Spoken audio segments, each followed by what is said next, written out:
Fala meus amigos, estamos começando aqui mais um vídeo do canal e hoje a gente vai falar sobre um colega professor, que é o professor Girafales, certo? Tava rolando aí um vídeo, um trecho de um programa do Chaves e naquele quadro, né, que tinha o professor Girafales ali, a turma da galera lá, o Chaves, o Nhonho e tudo mais, de alunos, né? Então, esse trecho tem mais ou menos uns 30 segundos e fala sobre a questão das fronteiras, das quebras de fronteiras e do momento que eventualmente no futuro todos nós seremos irmãos. Então, enfim, vamos falar um pouquinho sobre isso aí. Vou descrever para vocês aqui rapidinho a fala dele, que tem 30 segundos, ali é coisa rápida, e aí vamos refletir se isso, enfim, né, se a fala dele faz sentido, as conexões da fala dele com algumas teorias da pós-modernidade, e depois fazer um apanhado aqui de livros para poder ir discutindo alguns pontos dessa questão, para finalizar com uma conclusão provisória ali sobre, enfim, uma reflexão sobre um dos pontos da fala dele, tanto no sentido do mundo quanto do próprio Brasil, beleza? Vamos falar um pouquinho sobre isso aí. Então, antes deixo para vocês aqui mais uma vez a dica do meu novo livro de poemas, está aqui do outro lado de cá. Quem quiser entrar em contato aí, o zap está na descrição do vídeo e a gente conversa a respeito. E o meu romance também já estou começando a esquematizar aqui para poder tentar publicar aí até setembro, beleza? Então fica a dica aí. Então, pessoal, o título do vídeo é esse aí, tá? Professor Girafales, a questão da pós-modernidade, né? E o futuro da humanidade, tá? Vamos falar um pouquinho sobre isso aí então. E aí eu vou ler para vocês, só para registrar, eu vou deixar o link para vocês aí do vídeo, tá? E vou tentar atualizar os anteriores também. E, enfim, é uma página do Instagram chamada Filosofia, Arte e Literatura, tá? Então, o vídeo do professor Girafales, eu inclusive deixei aqui, mais aqui de brincadeira, um livro do Bolanho aqui atrás, né, que é o escritor chileno, que na verdade é um homônimo do Chaves, né, que o Chaves se chamava Roberto Bolanho e ele também se chama Roberto Bolanho. Então, enfim, só para... é uma brincadeira aqui.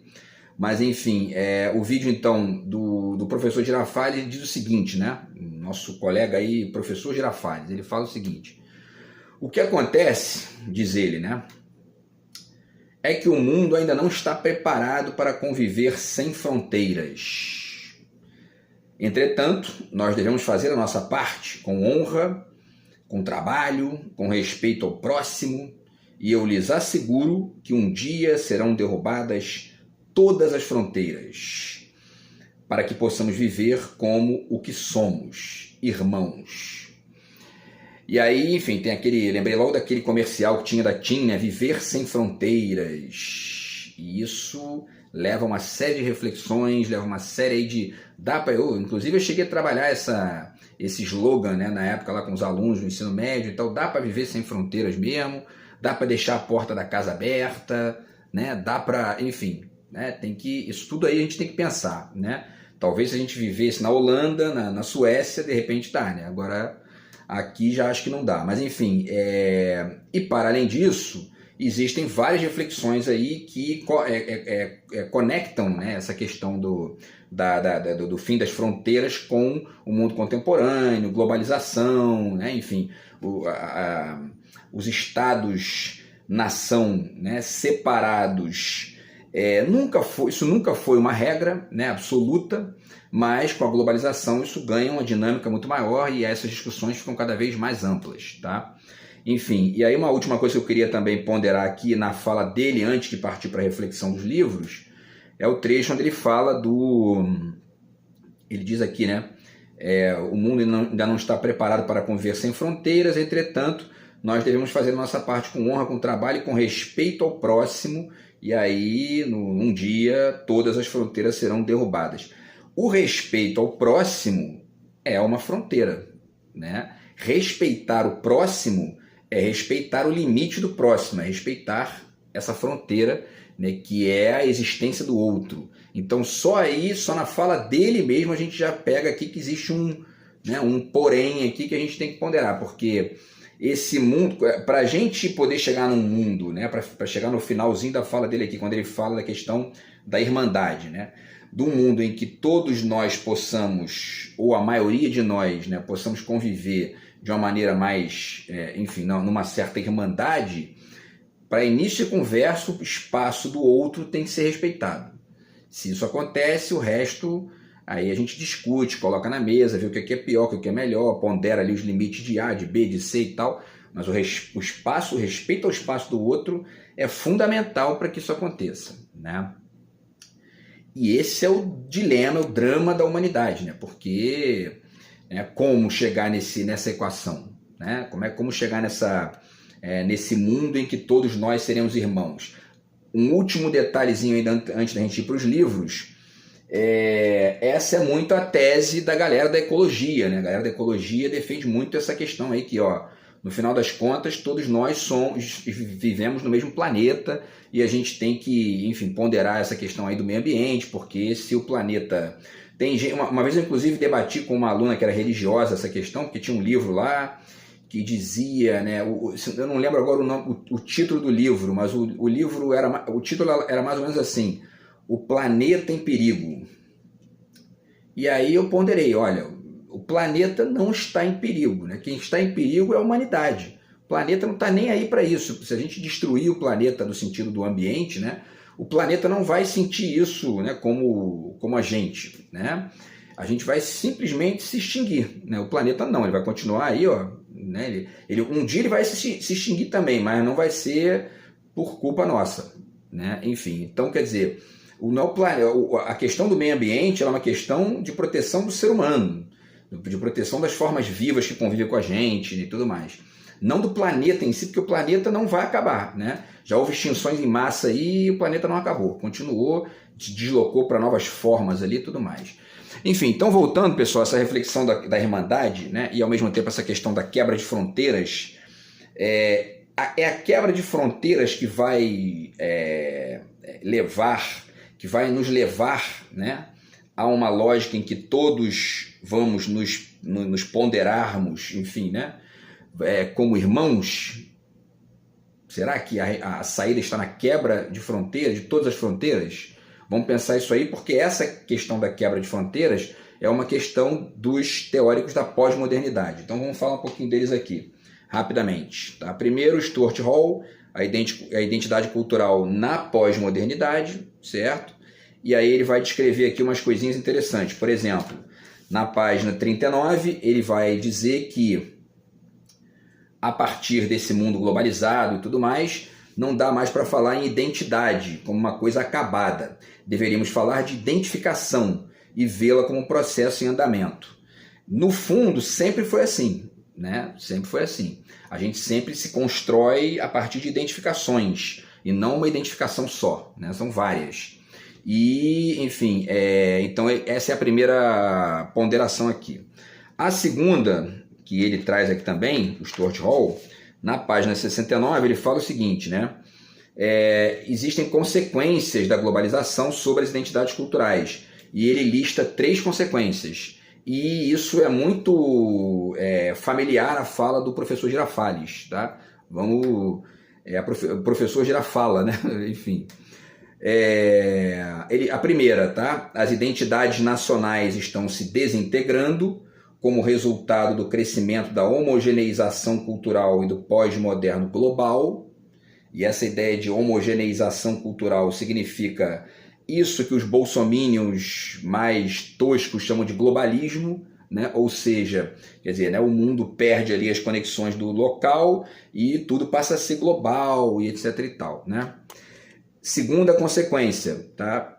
As identidades nacionais e outras identidades locais ou particularistas estão sendo reforçadas pela resistência à globalização, e aí a gente verifica isso nitidamente nesses movimentos neoconservadores, até neonazistas, né? E ao mesmo tempo a gente percebe também esse tipo de postura em algumas pessoas que estão ponderando os excessos da tal globalização, né? Tanto no sentido do meio ambiente, quanto no sentido mesmo do esquecimento do local, né? Segundo ponto, então, tá? E a terceira consequência é a seguinte: as identidades nacionais estão em declínio, mas novas identidades híbridas estão tomando seu lugar. Quando isso aqui já vale uma reflexão também, né? Isso aqui não é outra coisa senão a tal da quebra das fronteiras da qual o professor Girafales fala, né? Quando ele diz que as identidades nacionais estão em declínio e novas identidades híbridas estão tomando seu lugar, é preciso pensar no que é esse tal hibridismo aí, né? Esse hibridismo é algo que está substituindo as identidades nacionais ou é algo do qual as identidades nacionais também fazem parte enquanto uma parcela do hibridismo, né? E se isso, de repente, porque outra pergunta também que a gente pode fazer, né? Além dessa pergunta, né? Que perfis a gente vai percebendo, né? Nesse cenário híbrido?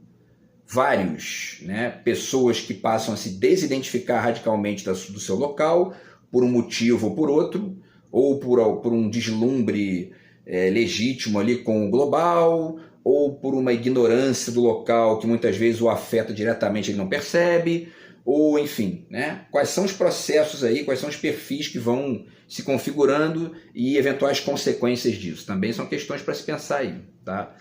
E aí, última colocação dele aqui, na página 73 e 74, tá? Quando ele define o pós-moderno. E aí vocês vão ver também que tem muita conexão com o nobre colega professor Girafales, certo? Vamos ver aqui, ó.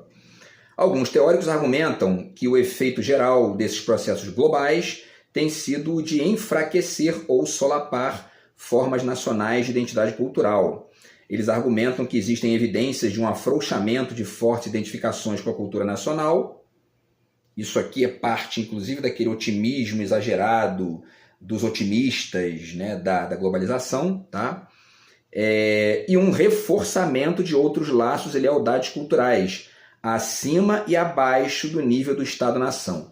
Então, exemplos, né, de quais são os laços e as identificações que estão acima do Estado-nação de maneira muito evidente, né? O cosmopolitismo, né?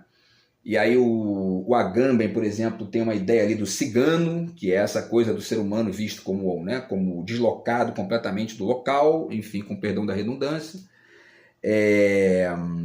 E o refugiado do Agamben também é um efeito desse tipo aqui de visão, né? E aí, abaixo do Estado-nação, você tem os subgrupos, as identificações microsociais, digamos, né? Que são, enfim, né, as tribos, os guetos, né, os bandos e etc e tal, tá? E, ao mesmo tempo, isso gera fragmentações. Há que ponderar isso aí também, esse aspecto das fragmentações. Mas, para finalizar, ele diz aqui que tudo isso acaba gerando uma ênfase no efêmero, no flutuante, no impermanente e na diferença e no pluralismo cultural e agora numa escala global, tá? O que poderíamos chamar, ele diz, né, de pós-moderno global, tá? E a última frase dele aqui, que eu quero citar, cadê aqui? Deixa eu ver.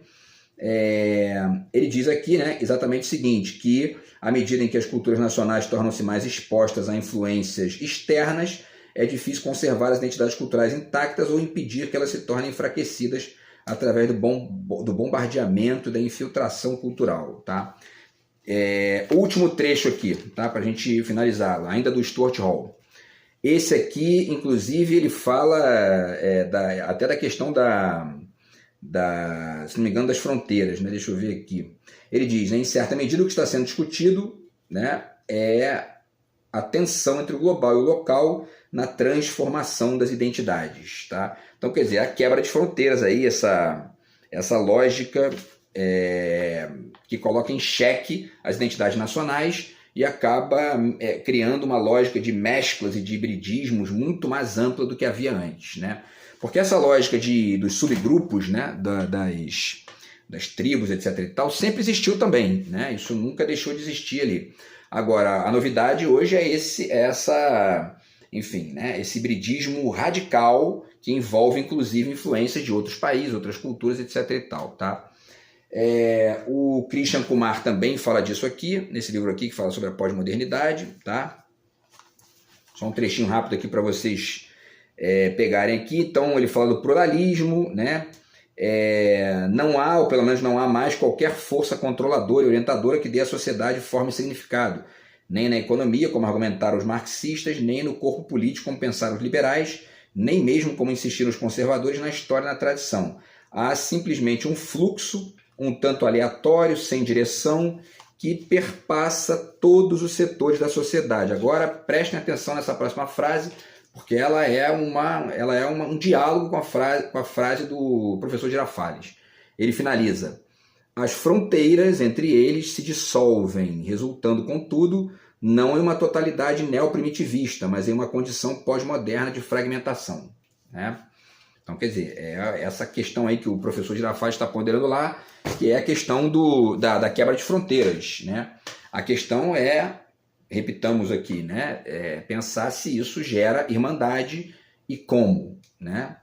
E para finalizar aqui, o Frederick Jameson também fala sobre isso aqui no pós-modernismo, a lógica cultural do capitalismo tardio. Tá? E aí ele fala que, aqui, né? Que nós estamos vivendo um conjunto multidimensional de realidades percebidas como radicalmente descontínuas, tá?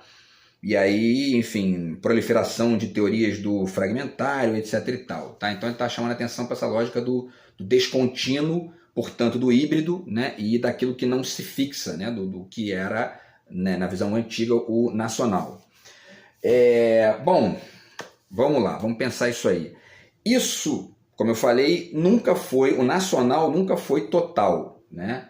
O Anthony Giddens fala disso aqui, chamando a atenção para, enfim, culturas, aspectos culturais que são tidos ali como específicos de uma cultura tal, mas que na verdade nasceram em outra, né? Então ele já está ponderando isso aqui, e esse tipo de estudo já é um tipo de estudo, digamos assim, herdeiro dessa perspectiva aí, né?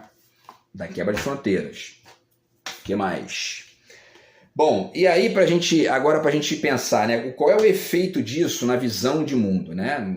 O que isso gera de resultante ali na reflexão de muitos pensadores? Alguns caem na pressa de achar que então acabou o local e só existe o global, só existe o mundial, só existe o cosmopolita, né? É o caso, já falei aqui, né, do Peter Sloterdijk aqui nesse livro, No Mesmo Barco, que está aqui afirmando que, né, os participantes do novo jogo mundial da era industrial não se definem através de pátria e solo, mas acesso a estações ferroviárias, o mundo agora é uma hiperesfera conectada. Né? Então acabou o local. Né? O Bauman, nessa ideia de modernidade líquida, quer dizer, ele diz aqui que acabou o Estado-nação, não tem mais Estado-nação. Né? Então, quer dizer, né, é uma visão herdeira disso aí. O Agamben, já falei aqui também, né, a ideia de cigano dele e a ideia de, quer dizer, todos os povos são ciganos porque não existe mais o local. Né? E todo mundo tem que, não é acessar, mas é adotar uma lógica de refugiado. Por quê? Porque não existe mais né, não deve existir mais nessa ética que ele está sugerindo a conexão com o local. Né? Será que não? Será que o hibridismo tem que se desconectar do local para existir? Vamos lá. E a última tese aqui é uma leitura que o Alain Badiou faz aqui do Fernando Pessoa, chamando a atenção para a importância dos heterônimos, que na verdade explicam também uma parte significativa dessas identificações múltiplas que estão em jogo nesse hibridismo aí que a galera da pós-modernidade pondera, certo? Agora, a pergunta é essa aí, quer dizer, isso gera o quê, né, em direção a uma lógica de irmandade? Vamos continuar pensando aqui para a gente chegar no final do vídeo. Essa coisa de quebrar as fronteiras, tem alguns livros legais sobre isso. Esse aqui, por exemplo, Pintura como Ato de Fronteira, certo? Que é um livro de um cara chamado Hugo Roeck, aqui do Rio de Janeiro, e ele fala dessa questão da relação da obra de arte com o mundo e vice-versa e tal. Então, enfim, porque essa discussão de quebra de fronteiras ela não é uma discussão apenas da galera das identidades, mas também da galera da arte, da galera da política, enfim, né, de um monte de gente aí, tá? E isso faz muito sentido em relação a uma série de coisas que ele está ponderando aqui. A questão né, ele está chamando a atenção aqui para uma lógica de trocas que é algo sutilmente diferente da lógica de um hibridismo completamente desconectado do local, como você vê ali no livro do Sloterdijk, etc. e tal, né? Tá? O que mais, né? O Lorenzo Mani também fala disso aqui, quando ele fala da questão das bordas da pintura e tal, né? Que tá passando a funcionar em zigue-zague com o mundo, e aí, quer dizer, a pintura passa a zigue-zaguear com o mundo, e o mundo zigue-zaguear com a pintura, etc. e tal, quer dizer, a obra já não é algo fechado ali e tudo mais no local, né? Então está em jogo esse cosmopolitismo da obra, né?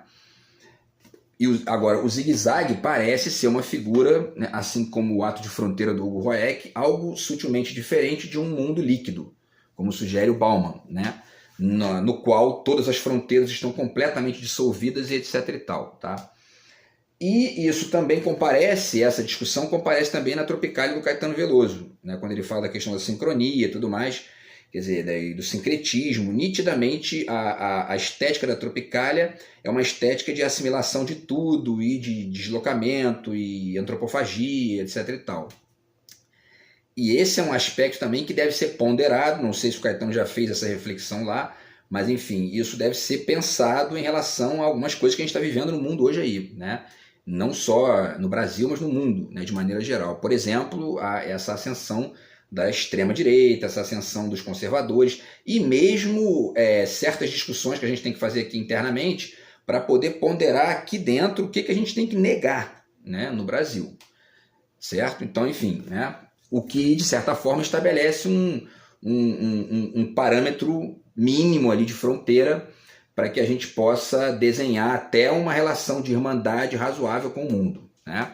E vamos chegar até isso aqui no final. Bom, só para deixar uma dica aqui, o livro do Zizek, tá? Visão em Paralaxe, é uma alternativa a isso aí, tá? A Paralaxe, de certa forma, age ali como uma espécie de deslocamento dessa homogeneização radical, né, que o hibridismo acaba gerando, tá? Que é uma quebra de fronteiras tão violenta que você não vê mais nada de diferença, né? E isso é um problema. Bom, então, pessoal, e aí chegamos aqui ao, como diz lá o Borges, né, ao ponto nuclear da nossa fala, né, que é justamente ponderar se a fala do professor Girafales faz sentido ou não. Então vamos voltar a ela aqui, tá? Ele diz: o mundo não está preparado para conviver sem fronteiras, entretanto nós devemos fazer a nossa parte e tal, né? Respeito ao próximo e tudo mais. E aí um dia serão derrubadas todas as fronteiras para que possamos viver como que somos, como irmãos. Então, dá para pensar nisso aqui? Eu acho que quebrar todas as fronteiras é impossível no sentido de gerar irmandade, né? Se quebra todas as fronteiras, o máximo que você vai gerar no limite disso é, enfim, uma lógica de subserviência, né? Os mais fortes quebram as fronteiras dos mais fracos e os mais fracos têm que aceitar. Como é que a gente faz para poder pensar isso para além desse autoritarismo aí de força, né? Então a pergunta passa a ser, né, como pensar esse hibridismo e não a quebra total de fronteiras? Que hibridismo é esse que pode garantir uma irmandade razoável entre diferenças tão radicais quanto, por exemplo, um judeu e um palestino, né? Vamos pensar aí, tá? Então vamos lá. Uma das coisas que a gente tem que levar em conta é justamente o local e o geral juntos. Já falei aqui da expressão do Miyakoto, né? Tá aqui a expressão do Miyakoto, que está aqui na página 24 desse livro aqui, e ele diz, né, que ele advoga um homem plural munido de um idioma plural híbrido, certo? Então, o que seria esse plural? Seria, né, de um lado, um idioma que nos crie raiz e lugar, do outro, um idioma que nos faça ser asa e viagem. Esse idioma que nos faça ser asa e viagem é o cosmopolitismo e, ao mesmo tempo, a existência dos outros, o respeito ao próximo, do qual o professor Girafales pondera. Esse cosmopolitismo, essa asa cosmopolita, ela é imediatamente acessível a essa lógica plural. A asa do outro, não, porque há que ter o respeito ao espaço do outro. E aí você respeitando o espaço do outro, existe uma fronteira nesse tal hibridismo aí que precisa ser respeitada, né? Vamos ver o tempo aqui. E aí essa fronteira me parece muito bem desenhada aqui pelo Jefferson Tenório, quando ele fala aqui no Avesso da Pele, na página 61, né, ele diz aqui que, enfim, de alguma forma, entre músculos, órgãos e veias, existe um lugar só seu, isolado e único, e é nesse lugar que estão os afetos, e são nesses lugares, são esses afetos que nos mantêm vivos, né? E ele fala que, enfim, né, ele chama isso de avesso, né? Mas, enfim, é a questão lá da singularidade de cada um, que é inacessível, é de cada um, é o respeito ao próximo, do qual o professor Girafales pondera ali, e do qual ele fala, né? E que é uma fronteira. Se nesse hibridismo não tiver essa fronteira, e quando se pensa também nessa questão do outro, do respeito ao próximo, a gente tem que pensar isso não só no nível do outro, como da outra pessoa, mas do outro povo também, né? E então está aqui a frase do Baudrillard, né? O outro é aquele que me impede de me repetir ao infinito. Ele termina esse livro aqui com essa frase, que tem que fazer parte desse hibridismo aí, né? Porque a troca com essa singularidade do outro é impossível, certo? É impossível essa troca. E quando você entende isso, você já adiciona nesse hibridismo uma lógica a mais para poder chegar num mínimo de irmandade, né? E na lógica, agora, junto a isso, a gente tem que pensar o que a gente tem que negar, né? E no caso do Brasil, como eu falei aqui quando eu comentei o livro do Caetano Veloso, no caso do Brasil, no meu ponto de vista, o que a gente tem que negar, já falei isso aqui em vários vídeos, é o complexo de Poodle, né? Que é o deslocamento aí do complexo de vira-lata do Nelson Rodrigues, para que a gente possa acessar outras partes da nossa cultura aqui, da nossa, né, da nossa identificação local, da nossa identidade nacional, né, para inclusive fazer esse país caminhar, tá? Bom, não vai dar tempo de falar tudo, mas eu quero finalizar com uma reflexão aqui que sintetiza tudo isso aí, tá? Condensa e ao mesmo tempo responde aí a questão levantada pelo nobre colega professor Girafales, né? Vamos ver aqui, ó. Então é o seguinte, qual é o futuro, né, de um mundo híbrido e que está com as fronteiras aí radicalmente, enfim, né, dissolvidas, mas não totalmente, tá? Já vimos aí, falamos aqui sobre a China, sobre a Europa, os próprios Estados Unidos, que eles protegem as fronteiras locais, protegem o comércio local, né, ponderam essas conexões aí, porque eles não caem nessa balela aí de quebra das fronteiras, né? E a gente também não pode entrar de garoto nisso aí. Mas também não pode entrar de neo-autoritário, neocolonialista, etc. e tal. Então, vou ler aqui o finalzinho, tá? Um trecho que eu fiz aqui para poder finalizar essa reflexão, tá? A saída para isso está no nacionalismo cosmopolita, que eu já ponderei aqui em alguns vídeos, quer dizer, nacionalismo local, cosmopolita, global, tá? Do ponto de vista da nação, né? E também, de certa forma, de cada um, né? E a troca vinda do mais forte, levando em conta o país mais fraco como outro a ser respeitado, certo? Que é o que a China tem feito aí, né? Em alguma medida. Ou seja, com o protagonismo solidário, que é uma outra parte também aí dessa questão, que é o país fonte, faz a reflexão necessária para não cair no neocolonialismo e permite que o país mais fraco faça a sua própria reflexão para não cair no neoliberalismo poodle, que é aceitar o que vem do império como se fosse a única coisa que existe, certo? As teorias pós-modernas tendem a negar o local. Contra isso, o Mia Couto, né, que é a heteronomia do Fernando Pessoa, lida pelo Badiou sem a ingenuidade de ignorar duas coisas fundamentais: o local e aquilo que deve ser negado, o neocolonialismo e o neoliberalismo. Ou seja, o neocolonialismo é o Estado sem a dialética do outro Estado. É o Estado neocolonial confundido com a homologia, né? Ou seja, o cara que se acha o dono do mundo, né? E o outro, ou seja, o neoliberalismo, é o indivíduo desconectado do local, entendido como totalidade, e desconectado do outro, entendido também como totalidade, certo? Ele se entendendo como totalidade, né? O indivíduo, tá? E, para finalizar, desconectado da percepção, da reflexão do neocolonialismo quando ele vier de fora. Então, o neocolonialista hoje, quando não joga bomba, ele vem disfarçado de globalização cosmopolita, né? O neoliberal, que é indivíduo desconectado do local e confundido com o total, é o cigano e o refugiado do Agamben. O indivíduo desconectado do outro vira